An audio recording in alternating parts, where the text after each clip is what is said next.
അപ്പോൾ എല്ലാവർക്കും പുതിയൊരു യൂട്യൂബ് വീഡിയോയിലേക്ക് സ്വാഗതം. ഇന്നത്തെ നമ്മുടെ വീഡിയോയിൽ നമ്മൾ ഡിസ്കസ് ചെയ്യുന്നതെന്ന് പറഞ്ഞിട്ടുണ്ടെങ്കിൽ ഫോർമുല മിൽക്ക് കുഞ്ഞുങ്ങൾക്ക് കൊടുക്കുമ്പോൾ നമ്മൾ എന്തെല്ലാം കാര്യങ്ങൾ ശ്രദ്ധിക്കണം എന്നതിനെ പറ്റിയിട്ടാണ്.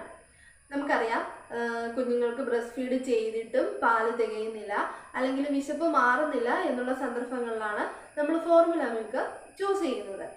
പക്ഷേ നമ്മൾ ഫോർമുല മിൽക്ക് കുഞ്ഞുങ്ങൾക്ക് കൊടുക്കുമ്പോൾ ആദ്യമേ തന്നെ ഒരു പീഡിയാട്രീഷ്യൻ്റെ നിർദ്ദേശപ്രകാരം മാത്രം കുഞ്ഞുങ്ങൾക്ക് ഫോർമുല മിൽക്ക് കൊടുക്കാനായിട്ട് ശ്രദ്ധിക്കുക.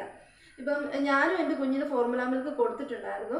ഞാൻ അവന് കൊടുത്തിരുന്നത് സിമിലാക്കായിരുന്നു. സാധാരണ കുഞ്ഞുങ്ങളുണ്ടായി ആദ്യത്തെ ഒരു 10 ദിവസം കുഞ്ഞുങ്ങൾക്ക് വെയിറ്റ് ഒന്ന് കുറയുകയാണ് ചെയ്യാറ്. അത് കഴിഞ്ഞിട്ട് കുഞ്ഞുങ്ങൾക്ക് വെയിറ്റ് കൂടും. അതുപോലെ തന്നെ ഡെലിവറിക്ക് ശേഷം അമ്മമാർക്ക് കുറച്ച് ദിവസങ്ങളിൽ പാല് കുറവായിരിക്കും.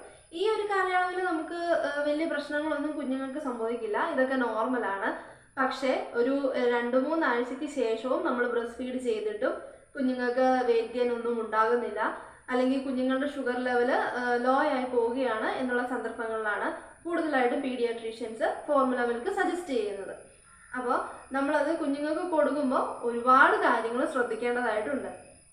ഇപ്പോൾ നമ്മൾ ഫോർമുല മിൽക്ക് മേടിക്കുമ്പോൾ ആ ഒരു പാക്കറ്റിനകത്ത് ഒരു സ്പൂണ് കാണും. ആ ഒരു സ്പൂണാണ് നമ്മൾ ഒരു സ്കൂപ്പ് എന്ന് പറയുന്നത്. അപ്പോൾ ഒരു സ്കൂപ്പ് ഫോർമുല മിൽക്ക് നമ്മൾ ലയിപ്പിക്കേണ്ടത് 30 മില്ലി വാട്ടറിലാണ്. 2 സ്കൂപ്പ് ആകുമ്പോൾ അത് 60 മില്ലി, 3 സ്കൂപ്പ് ആകുമ്പോൾ 90 മില്ലി. അങ്ങനെയാണ് അതിൻ്റെ കണക്ക്. 4 സ്കൂപ്പ് എടുക്കുമ്പോൾ 120 മില്ലി വെള്ളത്തിലാണ് നമ്മൾ ലയിപ്പിക്കേണ്ടത്.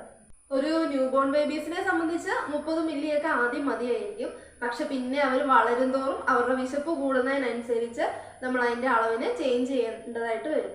പക്ഷേ മിക്ക സന്ദർഭങ്ങളിലും ചില അമ്മമാർ എന്ത് ചെയ്യും എന്ന് പറഞ്ഞിട്ടുണ്ടെങ്കിൽ, നമ്മൾ ഈ ഫോർമുല മിൽക്ക് കൊടുക്കുമ്പോൾ കുഞ്ഞുങ്ങൾക്ക് കഫക്കെട്ട് ഉണ്ടാവും എന്നൊക്കെ ഉള്ളൊരു തെറ്റിദ്ധാരണ മൂലം ഒരു സ്കൂപ്പ് എടുത്തിട്ട് 30 മില്ലി വാട്ടറിനേക്കാളും കൂടുതൽ വാട്ടറിൽ ഈ ഫോർമുല ലയിപ്പിക്കാറുണ്ട്. അങ്ങനെ ഒരു കാരണവശാലും ചെയ്യരുത്. അവരെ പറഞ്ഞിരിക്കുന്ന അതേ അളവിൽ മാത്രമേ നമ്മൾ ചെയ്യാവുള്ളൂ. ഒരു സ്കൂപ്പ് ഫോർമുല മിൽക്ക് നമ്മൾ 30 മില്ലി വെള്ളത്തിൽ തന്നെ ലയിപ്പിക്കണം.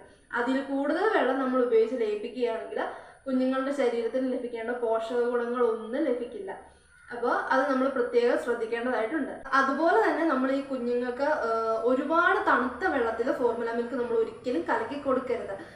അവർ പറഞ്ഞിരിക്കുന്ന ഓരോ പാക്കറ്റിൻ്റെ പുറകിലും അതിൽ എങ്ങനെയാണ് അത് നമ്മൾ ചെയ്യേണ്ടതെന്നുള്ള വ്യക്തമായിട്ടുള്ള നിർദ്ദേശങ്ങൾ കൊടുത്തിട്ടുണ്ട്. ആ നിർദ്ദേശങ്ങൾ പാലിച്ചുകൊണ്ട് മാത്രം നമ്മൾ ഫോർമുല കൊടുക്കാനായിട്ട് ശ്രദ്ധിക്കുക.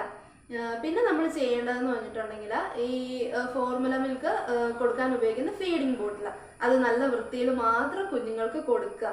ഈ ഫീഡിംഗ് ബോട്ടിൽ നമ്മൾ ചൂടുവെള്ളം ഉപയോഗിച്ച് സ്റ്റെറിലൈസ് ചെയ്യണം. ഇല്ലെങ്കിൽ അതിലെ അണുക്കൾ നമ്മുടെ കുഞ്ഞുങ്ങളുടെ വയറിലെത്തി കുഞ്ഞുങ്ങൾക്ക് വയറിളക്കം പോലുള്ള അസുഖങ്ങൾ ഉണ്ടാകാനായിട്ട് സാധ്യതയുണ്ട്. പിന്നെ നമ്മൾ ശ്രദ്ധിക്കേണ്ട ഒരു കാര്യം എന്ന് പറഞ്ഞിട്ടുണ്ടെങ്കിൽ, ഫോർമുല മിൽക്ക് നമ്മൾ കലക്കി കഴിഞ്ഞിട്ട് അത് ഒരുപാട് നേരം ഇങ്ങനെ വെക്കാതിരിക്കാൻ നോക്കുക.